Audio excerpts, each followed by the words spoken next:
Assalamualaikum warahmatullahi wabarakatuh. Salam guru penggerak. Perkenalkan, nama saya Niken Sayeti, calon guru penggerak angkatan 9 Kabupaten Sukoharjo. Pada kesempatan kali ini, perkenankan saya akan menyampaikan aksi nyata modul 2.3 coaching dalam supervisi akademik. Pada kegiatan kali ini meliputi kegiatan pra-observasi, observasi, dan pasca observasi. Assalamualaikum warahmatullahi wabarakatuh. Perkenalkan, nama saya Niken Sayeti, calon guru penggerak angkatan 9. Pada kali ini, saya akan didampingi oleh rekan saya. Perkenalkan, saya Risa Indriani, saya guru PJOK SMP Negeri 3 Weru. Di sini yang akan saya observasi supervisi akademik. Apa kabarnya Bu Risa? Baik ya. Ini Bu Risa, kali ini kita akan melaksanakan kegiatan pra-observasi supervisi. Yang mana tujuan dari kegiatan kita ini untuk mengamati, kemudian mengetahui kesiapan dari Ibu Risa dalam pembelajaran olahraga di kelas yang akan Ibu Risa akan nanti. Bersedia ya, Bu Risa? Bersedia Ibu. Ya, terima kasih. Sebelumnya nih, Bu Risa, saya ingin bertanya untuk tujuan pembelajaran yang ingin Bu Risa capai ini kira-kira apa ya? Saya mengambil sampel untuk itu ya Bu ya, materi senam lantai guling depan.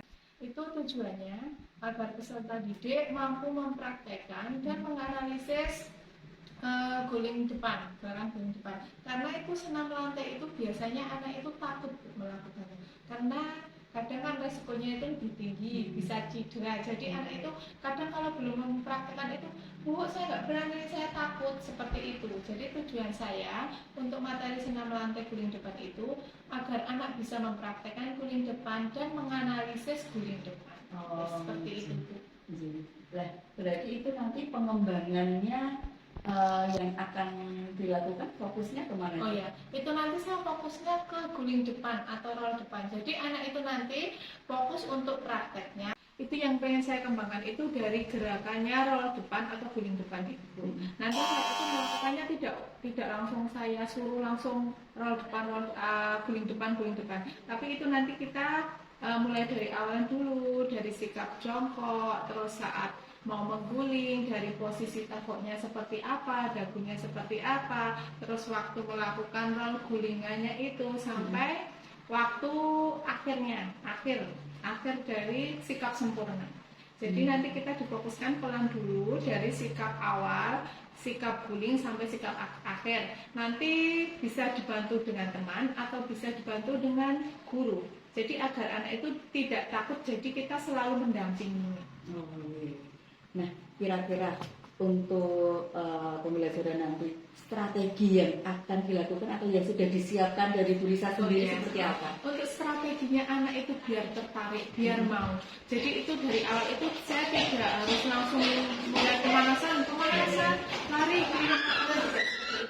Jadi kalau anak itu sudah langsung lari keliling lapangan itu pasti haus langsung lari keliling lapangan. Jadi saya itu nanti ambilnya, saya bikin permainan.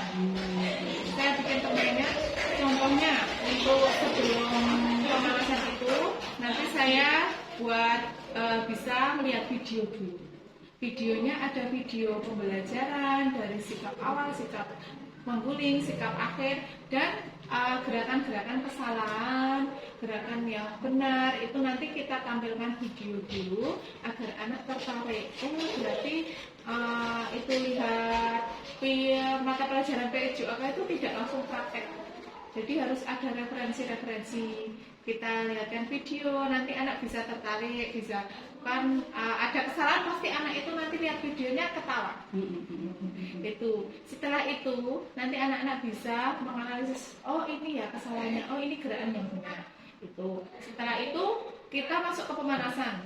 Pemanasannya sebelumnya nggak langsung tak suruh ayo lari, enggak. Jadi kita itu harus inisiatif, kita harus pintar-pintar membuat model pembelajarannya. Jadi nanti itu contohnya saya buat permainan guling matras. Jadi nanti tak pasang matras, nanti anak itu mengguling, saya sini taruh gula, saya mau taruh gula, itu nanti anak itu mulai praktekkan guling, ambil bola kembali lagi guling. Jadi anak itu tidak sadar kalau itu untuk pemanasan. Daripada anak tak suruh pemanasan push up, pasti kan males push up. Sit up, males sit up. Nah, itu fungsinya guling-guling itu buat kelentukan. Selain itu, contohnya lagi, anak disuruh posisi tidur berbaring, tangannya di atas, itu bisa estafet bola, estafet kon, jadi biar buat kelentukan perut. Semacam seperti itu. Selain melihat video, selain bentuk permainan, anak pasti akan tertarik kalau model pembelajarannya seperti itu. Nah, kalau saya mendengarkan strategi dari Bu Risa ini pasti menarik. Pasti Bu, insya Allah menarik. Nanti setelah itu, akhir dari pembelajaran itu, nanti ditambah lagi game. Jadi anak jadi tambah semangat lagi. Jadi tidak merasa takut kan. Biasanya senam lantai, aku takut, pelajaran senam lantai, takut gini.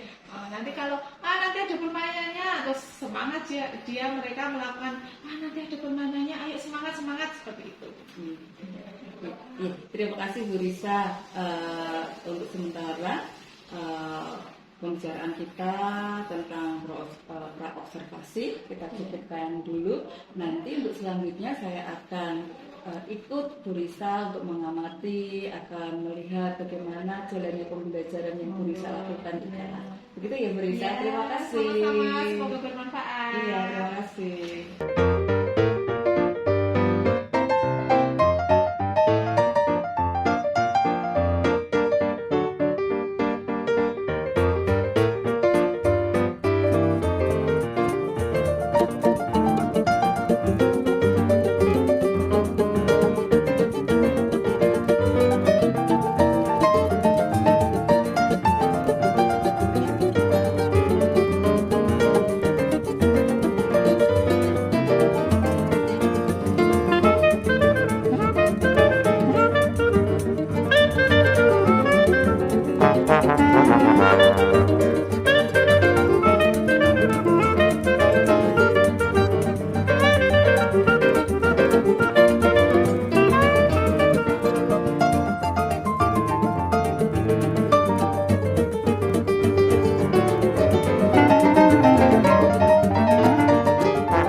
saya dan juga tentunya dengan rekan saya. Risa Indriani. Ya, terima kasih Bu Risa sudah membersamai, sudah menemani. Oh iya, Bu Risa, kita kan sudah melakukan kegiatan pembelajaran ya, kemudian juga sudah mengamati. Nah, setelah jenengan melaksanakan proses pembelajaran di kelas, bagaimana kira-kira perasaan Bu Risa ketika melakukan pembelajaran, kemudian saya ikut melihat, ikut mengamati, kira-kira perasaan Bu Risa gimana? Perasaannya saya itu senang ya Bu ya, karena ada teman yang mau mengobservasi, berarti kan teman itu mau membantu kekurangan atau kelebihan saya dalam belajar. Itu saya sangat senang sekali dan saya sangat berterima kasih sekali kepada Bu Niken mau mengobservasi kelas saya. Jadi dari peserta didik yang belum bisa mau berusaha menjadi bisa. Jadi anak itu mau bergerak. Contohnya awalnya takut nggak berani. Setelah dia dikasih contoh, setelah dia dikasih referensi seperti video tadi, guru praktek, jadi dia itu mau bergerak, mau berusaha, jadi mau berlatih. Jadi tidak takut lagi dan dia jadi pemberani mau melakukan gerakan tersebut. Ya, terima kasih Bu. Tadi kan saya memang sudah mengamati ya Bu, dan ternyata di sini ada beberapa catatan, ada beberapa pertanyaan yang akan saya ajukan untuk kegiatan pasca observasi. Nah, kemudian di sini saya ada beberapa pertanyaan nih untuk mengevaluasi sejauh mana keberhasilan dari kegiatan pembelajaran yang Bu Risa laksanakan di kelas tadi. Dan ternyata Bu Risa sudah menyampaikan beberapa tadi ya, ternyata Bu Risa memang sangat komunikatif. Nah, kira-kira bisa diceritakan kembali tidak sih tujuan pembelajaran yang Ibu laksanakan tadi, termasuk kemudian langkah-langkah pembelajaran? Baik Ibu, dari awal tujuan saya itu adalah agar peserta didik itu mampu mempraktekkan dan menganalisis gerakan guling depan. Jadi tujuan saya itu agar anak mau dan bisa mau bergerak untuk mempraktekkan, dari yang rasa takut belum berani jadi berani. Setelah itu anak nanti bisa menganalisis, oh saya itu salahnya di mana, kok gerakan saya belum sempurna, oh salah saya di sini. Jadi seperti itu Bu. Jadi anak itu bisa setelah mempraktekkan bisa menganalisis dari dia yang belum bisa proses menjadi bisa. Kemudian anak setelah mempraktekkan, anak itu semisal belum sempurna, dia bisa mengkoreksi kesalahannya. Oh berarti saya salahnya contohnya dapurnya tidak menempel, rolnya tidak menggunakan sini ubud-ubud tapi menggunakan kepala. Jadi anak itu sudah bisa mengevaluasi dirinya sendiri setelah dia bisa mempraktekkan. Kalau contohnya, kalau anak cuma melihat saja tidak mempraktekkan, pasti dia tidak tahu kesalahannya. Seperti itu. Kemudian langkah-langkah pembelajaran saya dari awal, saya suruh pemanasan dulu. Pemanasannya menggunakan permainan. Sebelum pemanasan, saya itu melihatkan video dulu. Jadi tidak langsung ke pemanasannya ke inti. Jadi kita itu melihatkan video dulu dari video pembelajaran, mulai dari gerakan kesalahan, gerakan yang benar. Setelah itu anak sudah selesai, kemudian baru anak tak ajak pemanasan. Pemanasannya dengan permainan. Contohnya yang seperti tadi ya Bu, yang jenengan kersani sendiri. Permainannya dari guling, lari-lari bola. Itu kan anak jadi seru, tertarik kan. Jadi anak nggak menonton, males seperti itu. Kalau cuma disuruh lari langsung, itu kan jadi anak males. Kalau anak seperti dikasih permainan, jadi anak-anak kan tertarik. Wah itu menarik ya, seperti itu. Kemudian setelah melakukan pemanasan, nanti tadi kan saya mempraktekkan dengan pesan sendiri, saya mempraktekkan. Jadi anak itu kalau ada guru itu mempraktekkan kan anak jadi tertarik. Jadi tidak suruh langsung, gurunya cuma nyuruh aja. Tidak seperti itu. Jadi kita itu juga harus aktif. Jadi kita juga harus aktif.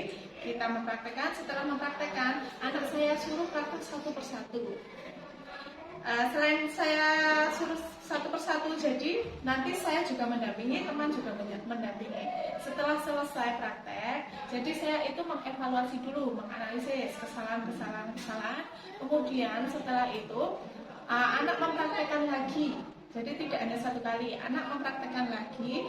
Dia sudah tahu kesalahannya, dia mulai mempraktekkan lagi. Kemudian habis itu kalau sudah selesai, saya melakukan sedikit refleksi.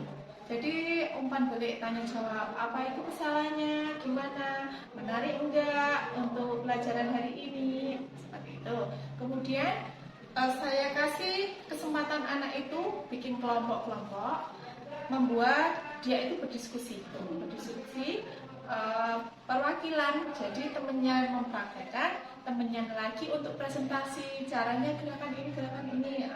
Untuk kelompok lain bisa mengomentari adakah kesalahan, adakah gerakan yang salah, seperti itu Ibu. Kemudian kalau sudah selesai semua, saya kasih game lagi biar anak tidak jenuh. Selain itu bisa kadang saya selingi ice breaking Bu. Jadi ada ice breakingnya sedikit, seperti itu. Kalau sudah permainan, nanti itu saya ambil tadi kan permainan tadi cupit kertas ya Bu ya di sini. Jadi itu menarik. Mungkin dia pakai cupit kertas itu pakai kertas lipat, dia ingatnya waktu kecil SD atau TK. Jadi dia kembali lagi. Loh kok SMP pakai itu lagi kertas itu. Jadi nanti ditempelkan ke sini, guling-guling lagi. Nanti yang melakukan kesalahan itu dihukum, tapi hukumannya tidak hukuman fisik. Kita kan tadi hukumannya nyanyi lagunya lagu wajib gitu. Jadi anak-anak itu juga masuk ke P5. Jadi kita secara otomatis anak-anak itu kan rasa ke P5-nya itu seperti itu. Kalau sudah selesai, kita tidak langsung bubar, kita refleksi lagi, kita tanya jawab agar kita lebih dekat lagi dengan peserta didik. Ya seperti itulah pembelajaran saya. Kalau ada yang kurang bisa dikasih masukan lagi, saya lebih senang Ibu. Terima kasih Bu Risa. Tadi saya juga sudah mengamati jalannya dari awal kemudian sampai akhir. Refleksi itu sangat seru sekali. Jadi memang tadi saya melihat bahwa anak-anak itu tidak ada yang jenuh. Dimana 3 jam pembelajaran itu 3 jam itu dari awal sampai akhir itu anak-anak sangat semangat. Jadi kita itu bisa gimana pinter-pinter biar narik anak-anak itu tidak jenuh. Ya, gini Bu Risa, setelah tadi kan sudah melakukan pembelajaran ya, sudah menerapkan beberapa kiat-kiat strategi yang menurut saya juga sangat menarik dan ternyata memang Bu Risa ini sudah luar biasa dalam menyampaikan materi, kemudian kiat-kiatnya, strateginya. Nah, kira-kira untuk pembelajaran selanjutnya nih Mbak Risa, dengan punya strategi atau kiat-kiat yang ingin dikembangkan lagi atau tidak? Itu saya mungkin Ibu lebih banyak inovasi ke permainan-permainan. Jadi permainannya itu harus ganti. Jadi itu harus berkembang. Kalau seperti ini udah dikasihkan udah beberapa kali kan jadi anak itu bosan. Itu lagi Bu, bosan. Jadi itu harus kita itu lebih inovatif lagi, berkembang dalam membuat model. Jadi model pembelajarannya itu harus berganti-ganti. Jadi sama itu menarik peserta didik agar dari yang merasa takut. Biasanya kan kadang kalau praktek yang agak berat atau seperti senam latih kan kadang serem, takut. Kalau takut kenapa keseleo atau gimana, kita harus cara berpikir gimana ya agar anak itu bisa tertarik biar bisa happy, bisa fun, seperti itu. Terima kasih Bu Risa. Risa, karena itu tadi sudah dirasa cukup ya dari kita pra-observasi, kemudian kegiatan inti ketika saya menupervisi panjenengan dalam melakukan kegiatan pembelajaran di kelas, kemudian kita juga sudah melakukan pembicaraan pasca observasi ini, dan ternyata memang Bu Risa luar biasa dalam melaksanakan proses pembelajarannya. Dan mohon maaf kalau mungkin saya juga ada salahnya, dan jangan bosan ya, mungkin lain kali saya juga akan mensupervisi lagi Bu Risa di kelas yang berbeda. Oke. Saya terima kasih banget karena Bu Niken sudah berkenan mengobservasi kelas saya. Jadi saya ada masukan buat saya pribadi dan semoga bermanfaat buat Bu Niken dan semua. Oke. Terima kasih Bu Risa. Ya, sama-sama. Terima kasih, semoga bermanfaat. Wassalamualaikum warahmatullahi wabarakatuh.